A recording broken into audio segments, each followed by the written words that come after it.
es Alba K, la letra K, Alba K. Lo dejaré por aquí abajo también. Y bueno, es la sobrina de la tita Anabel, que es la que recomendé en el último vídeo. Y bueno, es que yo a ellas dos las llevo siguiendo toda la vida, desde que empecé a consumir ASMR. ¿Por qué? Porque me gusta el chisme, además de gustarme relajarme. Me gusta el chisme, entonces qué mejor que relajarme escuchando sus historias. Y Alba para mí tiene los mejores story times de ASMR del mundo. Tiene sobre chismes familiares, chismes del trabajo, chismes de amigos, de pareja, de todo tipo. Así que bueno, también es súper natural como su tita. Y es de las mejores del mundillo ASMR casero y natural de YouTube. Así que bueno, la recomiendo fervientemente. Y si os gusta esta temática y de echarle un ojo y de cotillearla, y seguro que os gusta. Así que bueno, em, eso es todo y empezamos con el story time. Vale, entonces para contar esta historia tenemos que remontarnos a 2019, verano de 2019, cuando tuve que volver a casa de mi madre porque yo había vivido muchos años fuera desde los 18 y había estudiado en Sevilla, luego hice el Erasmus en Brasil, luego hice el SICUE, que es como el antiguo Seneca, en Zaragoza, luego volví a Sevilla y cuando ya terminé todos los estudios y todo, pues tuve que volver a casa de mi madre porque no iba a estar en Sevilla pagando un alquiler sin hacer nada. Y pues mientras averiguaba qué podía o quería hacer, tuve que volver a casa de mi madre uy, ese verano de 2019. Y bueno, estuve buscando opciones porque no sabía si estudiar más, ponerme a trabajar, ponerme a opositar. No lo tenía nada claro. Y me apetecía vivir una experiencia antes de meterme como en la vida adulta, por así decirlo, antes de buscar un trabajo estable o opositar o tener familia o mil cosas, como la última oportunidad para vivir algo un poco más diferente, fuera de España incluso. Y así fue como, investigando en internet, descubrí lo que era ser au pair. Y bueno, ¿qué es?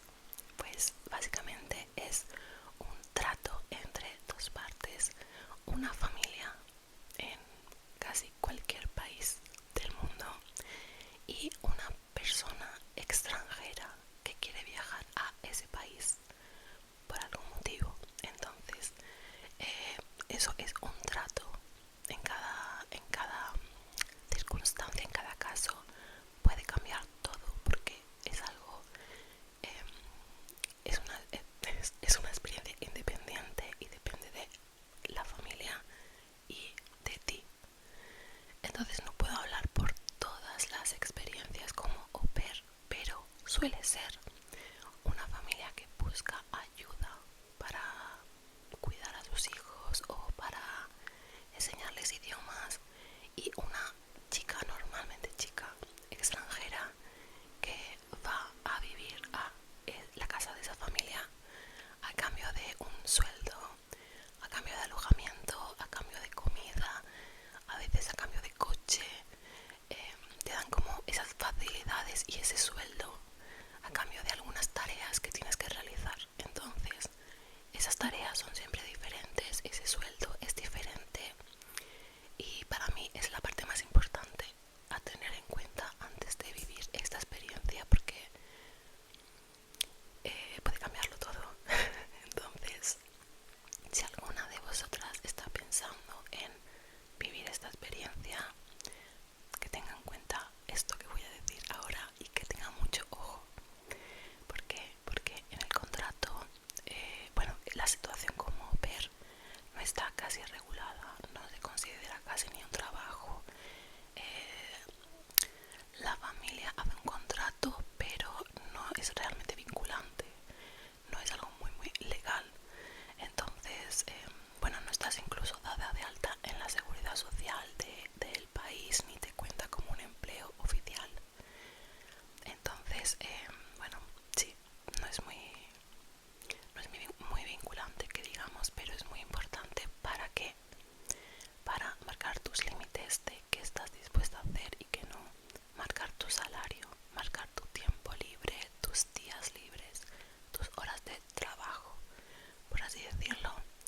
Porque aunque la experiencia como tal no se creó con ese fin, muchas familias se lucran de la persona extranjera que viaja para allá, porque suele ser una chica joven, no, que no habla el idioma, que está sola, que no tiene medios para plantarse, y la familia suele lograrse o aprovecharse bastante de la situación. No en todos los casos, por ejemplo en el mío no fue así, pero he visto muchos vídeos uy, mis vecinos. He visto muchos vídeos en YouTube de chicas contando historias muy traumáticas. Bueno, iba a decir que incluso hay un caso de true crime en el que la familia asesinó a la chica au pair. Pero bueno, eso es una excepción, por supuesto, no suele pasar. Pero bueno, hay muchas historias muy feas y que dan mucho miedo.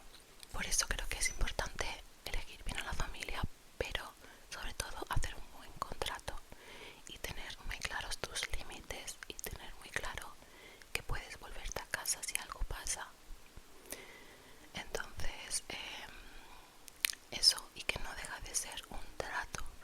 La familia puede poner sus condiciones, pero tú puedes poner las tuyas.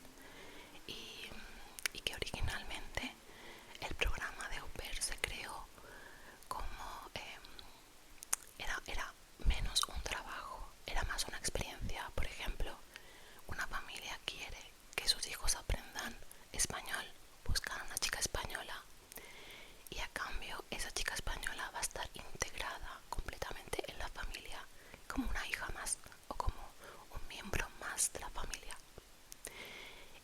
Y originalmente no había trabajo de por medio, no había obligaciones de ningún tipo, pero con el paso del tiempo, por supuesto, pues la gente se aprovecha y la cosa cambia. Entonces, sí, importante el contrato, importante dejarlo todo bien claro por escrito. Y bueno, que puede que tu experiencia sea muy buena como la mía, y que nunca se sabe, pero ante todo hay que tener cuidado.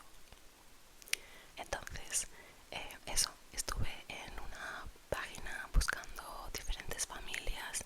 No sabía muy bien a qué país me gustaría ir, pero Francia siempre me ha gustado, quería aprender francés, está cerca de España y me parecía como muy idílico, muy bonito vivir en Francia. Y estuve buscando, por ejemplo, familias del sur de Francia, porque me gustaría haber vivido en un lugar con calor, con playa, con buen tiempo. Y estuve buscando por allí, pero bueno, no cuajo la cosa.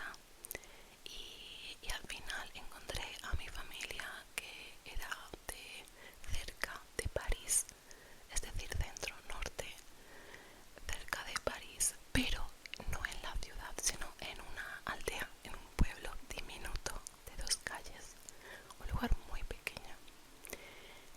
Entonces, eso, mi familia, por ejemplo, era una familia monoparental. Solo estaba el padre, que tenía 3 hijas. A mí me gustó más esta opción. ¿Por qué? Porque, por ejemplo, vi familias que tenían bebés muy pequeños. Yo tenía claro que no quería cuidar bebés. También adolescentes. Tampoco quería cuidar adolescentes. Y según las historias que había escuchado, creo que una familia de este tipo con adolescentes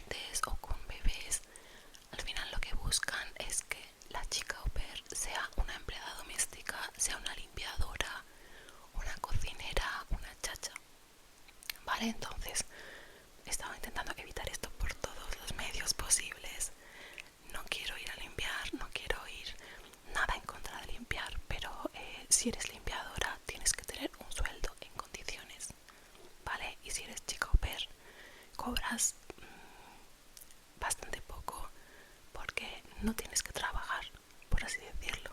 Entonces, para mí son cosas separadas y me parece que una empleada doméstica tiene que cobrar mucho más de lo que normalmente cobra una chica au pair, ¿vale? Entonces, por eso yo no buscaba que me pusieran a limpiar, ni a cocinar, ni a nada.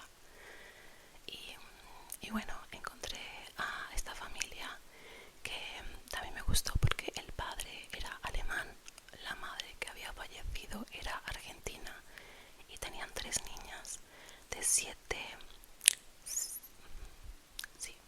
9 y 11 años. Se llevaban 2 escalonadas, 2 años. Y, y querían a alguien que hablase español para seguir con la tradición y la lengua de la madre, que ya no estaba, lo cual me pareció muy bonito. Habían tenido otra au pair anteriormente, también española. Me puse en contacto con ella y me contó que todo bien, que sin ningún problema, una familia fantástica, lo cual me dio mucha seguridad también. Entonces, nada, contacté con ellos como en Navidad o así de 2020 y hicimos una videollamada y me dijeron que podía ir cuando quisiera. Así que me saqué el carnet de conducir, que me quedaba solo el práctico, me lo saqué y automáticamente después me fui para allá el día 20 de enero de 2020. Ya sabéis lo que pasó ese año, ya sabéis lo que va a pasar en la historia. Pero bueno, yo no lo sabía en ese momento, así que me fui para allá. Era muy importante para mí tener el carnet de conducir porque ellos me iban a dar un coche para mí y bueno, una 4x4 gigante y yo casi sin experiencia conduciendo. En fin, pues eso, ¿qué es lo que me daban y qué es lo que me pedían? Pues me daban alojamiento. Era una casa enorme en el campo. Era una antigua granja, con lo cual era muy grande, pero había mucho terreno aparte. Y había pues un antiguo establo, varias casetas para animales que no sé especialmente para qué, pero bueno, en la actualidad tenían otros usos, pero bueno, había un gallinero, un huerto, eso, un establo, un garaje, bueno, y todo en un campo bastante grande. Yo tenía mi propia habitación que estaba separada de la casa y tenía mi propia entrada y salida de la casa por mi habitación, es decir, no necesitaba salir por la puerta principal o entrar por la puerta principal. Tenía como más independencia, por así decirlo. Tenía mi 4x4 porque claro, estábamos en el campo, en la nada, y hacía falta coche incluso para comprar el pan, para ir al cajero, para ir a un supermercado, para todo. En mi pueblo solo había una pizzería y abría un día a la semana. Me encanta esta historia porque, bueno, lo voy a contar porque me encanta. Esa pizzería era de un hombre que era un médico en París, pero su sueño siempre había sido ser pizzero. Entonces abrió esta pequeña pizzería en el pueblo, que supongo que el alquiler en el pueblo era muy barato. Alquiló un pequeño local y montó la pizzería, pero claro, como era médico en París, no podía estar todos los días haciendo pizzas, entonces abría un día a la semana. Y claro, era el evento, cada vez que abría todo el mundo pidiendo pizzas, porque era lo único que había en el pueblo. Y un día incluso hicimos un evento de pizzas de todo el pueblo junto, comiendo pizzas en una especie de picnic. Y bueno, en fin, era lo que teníamos. Entonces eso, yo tenía eso, el alojamiento, el coche,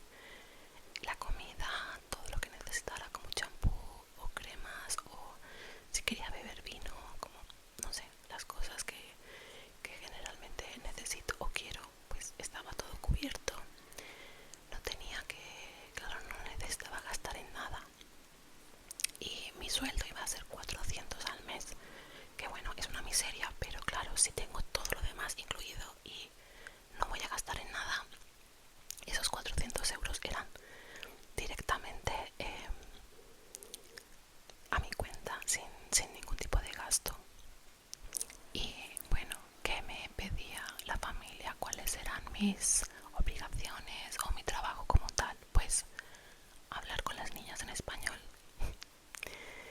para que mantuvieran su nivel de español. Todas sabían bastante bien, menos la pequeña, que claro, al ser más pequeña cuando su mamá falleció, pues no había tenido tanto contacto con el español, pero en general las tres se defendían muy bien. Y también tenía que llevarlas al colegio y recogerlas. El colegio estaba literalmente al lado, a un minuto. Entonces sí, las llevaba por la mañana, tenía toda la mañana libre para mí. Luego las recogía para que comieran conmigo. Yo hacía mi propia comida y la comida para ellas, y las volvía a llevar al colegio. Tenía la tarde libre y las volvía a recoger por la tarde noche. Entonces, a ver, tenía bastante tiempo libre, pero también tenía que volver a por ellas. Entonces es como tampoco me podía ir a París a echar el día, pero realmente pues tenía mucho tiempo para mí, para mis cosas, para estudiar francés, para pasear, para conocer el pueblo, conocer los pueblos de alrededor, ir de tiendas, no sé. Tenía bastante tiempo libre y, y bueno, todo iba bastante bien al principio. Cuando llegué, lo peor para mí era el tiempo, el clima, porque claro, yo soy del sur de España y por eso quería ir al sur de Francia, para que fuera un poquito similar a lo que conozco. Calor, buen tiempo, playa, pero no. Y además yo llegué en pleno invierno. Entonces para mí esa fue la parte más dura, porque eran días y días y días sin un rayito de sol. El frío era un frío que yo nunca había vivido. Yo siempre le decía a mi familia que era un frío que se me metía dentro.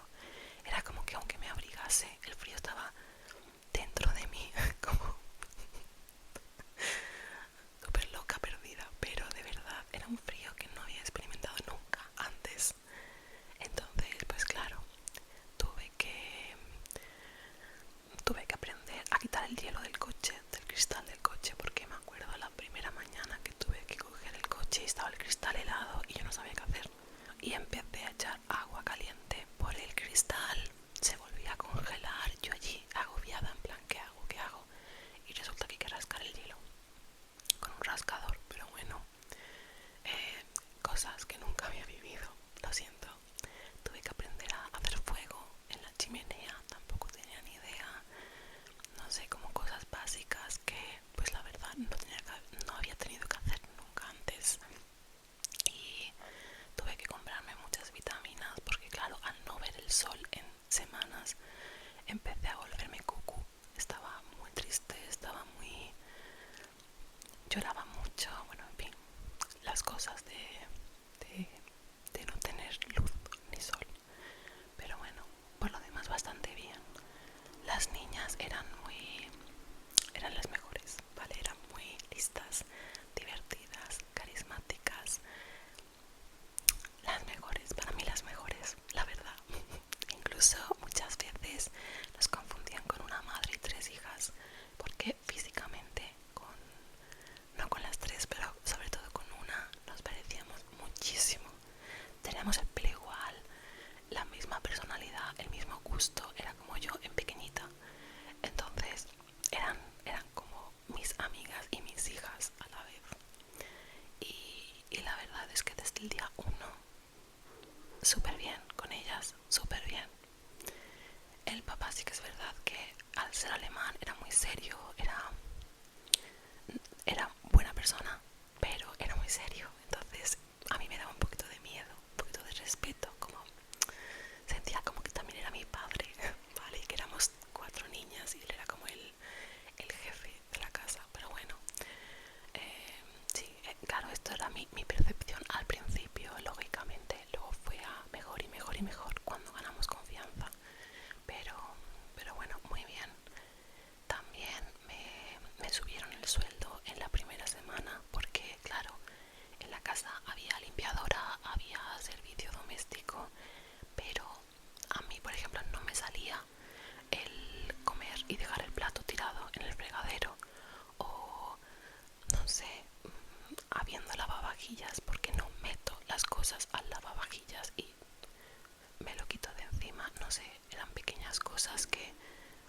mí me salía a hacer, porque yo siempre he hecho en mi casa.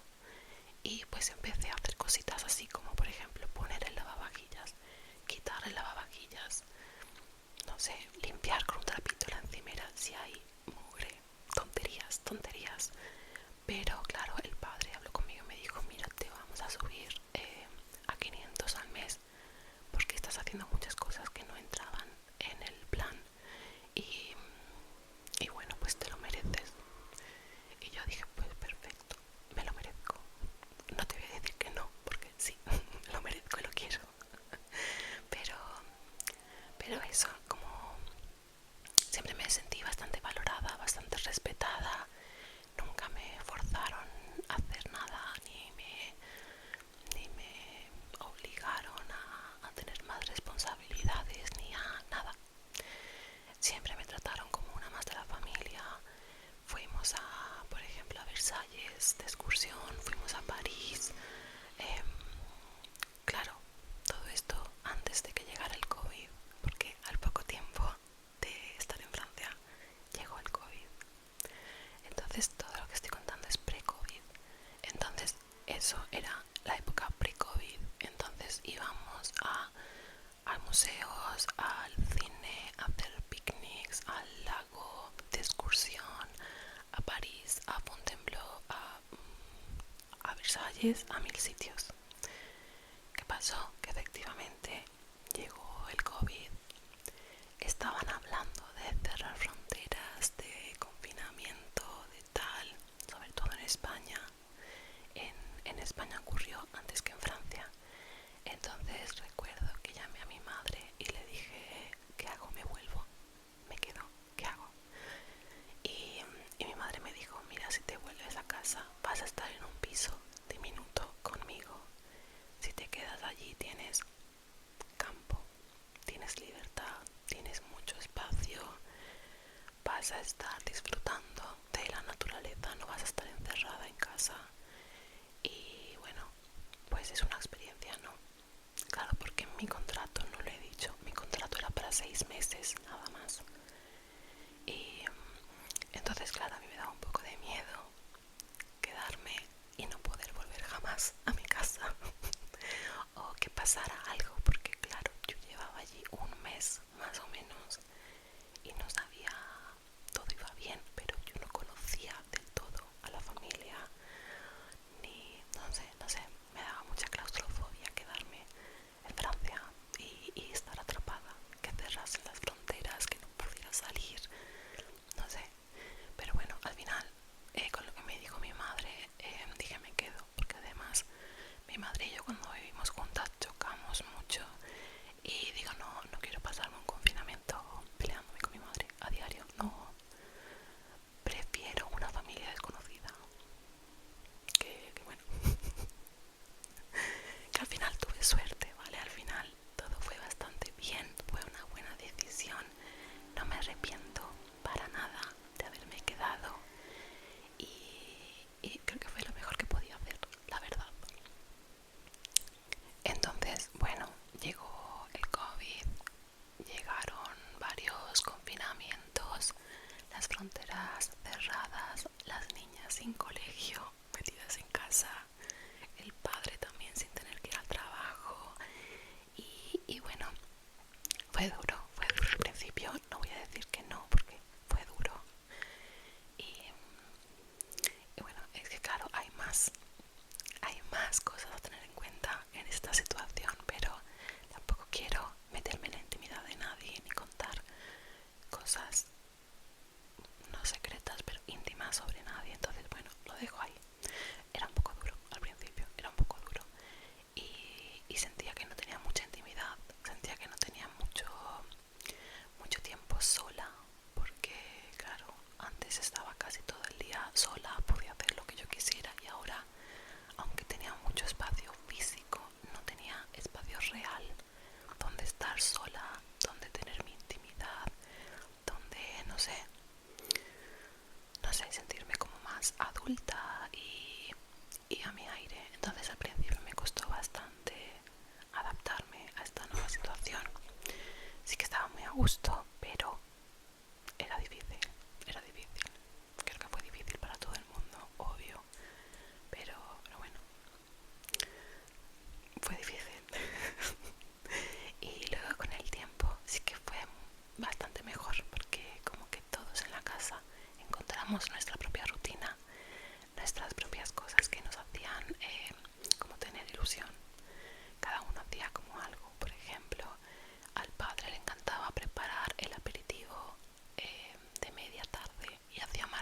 brownies, hacía como aperitivos como aceitunitas, patatas, tal, y siempre montaba un banquete en el jardín para la hora del aperitivo y era como era su rutina, era algo que hacía todos los días. Las niñas leyeron todos los cómics de Tintín, se los iban turnando, teníamos toda la colección en casa y se los iban turnando. A mí, bueno, yo me aficioné mucho al bádminton, no he jugado al bádminton en mi vida antes de esto, pero con la hija mayor nos aficionamos y nos hicimos muy buenas, claro, todos los días jugando al bádminton, increíble, la verdad, increíble. Y claro, como que cada día teníamos algo que hacer, algo que, no sé, nos hacía tener un poquito de ilusión, o no estábamos ahí tirados como al principio. Entonces, no sé, todo fue un poquito mejor, la verdad. Estábamos más ocupados, más entretenidos, menos amargados. Empezó a llegar la primavera además, entonces en la casa, por ejemplo, teníamos muchísimos árboles frutales, de manzana, de higo, de pera, de melocotón, plantas de fresa, plantas aromáticas de todo tipo, un montón de flores, de rosas, de todo. Era como el jardín de la casa, era como un pequeño bosque donde podías perderte. En invierno no era tan agradable, pero cuando llegó la primavera sí que podíamos aprovechar más el jardín y la naturaleza, y pues nos cambió el humor a todos, yo creo. Y sí, todo fue mucho mejor. Luego, cuando volvieron a abrir las fronteras, cuando pude volver a casa, volví de visita varias veces y luego volví a Francia. Cuando terminó mi contrato, que era hasta verano, hablé con el padre y él me dijo que podía quedarme para siempre, podía quedarme hasta que las niñas fueran a la universidad, las tres, y que eso, que por él que me podía quedar. También está muy bien, hay que decirlo, también me quería hacer un regalo por haberme quedado durante el COVID y haber ayudado como tanto a las niñas a estar entretenidas, a estar bien, a tener como ese apoyo, porque el padre era muy buena persona, pero era un poquito cerrado, era poco emocional, por así decirlo. Entonces las niñas tenían mucho miedo durante el COVID, estaban preocupadas, había que entretenerlas, había que darles cariño y, y claro, si yo no hubiera estado, habría sido más difícil para él y para ellas también. No es por dármelas de salvadora para nada, pero sí que es verdad que, no sé, como que durante el COVID tomé un rol de madre, de voy a sacar adelante a esta familia. y real. Entonces, cuando terminó todo, el padre me dijo que quería hacerme un regalo y tal, y bueno, me dio dinero, no voy a decir cuánto, pero me dio un buen regalo, lo cual me animó a volver. Y después de las vacaciones de verano pues volví otra vez. Y claro, yo en parte volví por el regalo y también volví porque me sentía valorada, me sentía que estaban viendo lo que yo había hecho, como el volcarme tanto con una familia que no es mi familia, y me sentía muy bien, sí, muy reconocida, muy valorada, y a las niñas las quería un montón, las quiero a día de hoy, siento que son un poquito mis hijas también. Entonces claro, volví, pero al final me quedé como 2 años, no sé si año y medio o 2 años en total, me quedé muchísimo tiempo. No me arrepiento, no me arrepiento porque fue increíble, pero sí que es verdad que al final eran 2 años de mi vida, 2 años que podría haber hecho un máster, 2 años que podría haber trabajado, que podría haber estado con mi novio, porque yo todo esto lo hacía con una relación a distancia.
si es para hablar de cómo es vivir en Francia como tal, siendo extranjera.